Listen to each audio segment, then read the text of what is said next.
Редовна настава за децата до 10 годишна возраст и онлайн настава за повисоките одделенија. Ваков е ставот на Комисијата за заразни болести за предстојната учебна година. Ова министерот за здравство го презентирал и на денешната владина седница. Сепак, конечната одлука владата ќе ја донесе во следните денови. Ставот на епидемиолозите е дека наесен, кога се очекува нов посилен бран на коронавирусот, ќе биде ризично да се дозволи настава во училница без ограничувања. Тоа што постарите ученици би учеле од дома ќе отвори можност помалите ученици да имаат повеќе простор за одржување на протоколите за социјална дистанца во училиштата.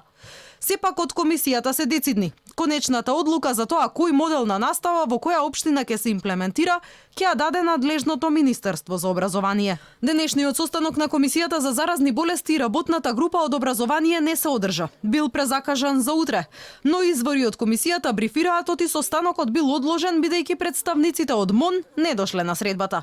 Првиот човек на Министерството Адеми не е достапен за медиумите, за да објасни зошто се пролонгираа преговорите кои требаше да финишираат до 10 август. Неговата заменичка Елизабета Наумовска само кусо повика на трпеливост и рече оти заклучоци наскоро ќе има.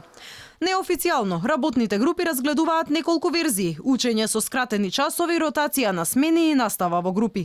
Начинот на едукација според надлежните ќе зависел и од епидемиолошката состојба со COVID-19, па не е исклучена ниту можноста да се премине кон целосна интернет настава, доколку состојбата со вирусот се влоши. Во меѓувреме, на социјалните мрежи групи родители со поделени ставови.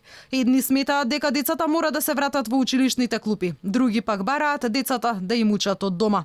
И двете доставија листи со барања до Министерството за образование и до владата. Од Комисијата за заразни болести најавуваат оти утре ќе се пеглаат и протоколите за старт со работа и кај градинките.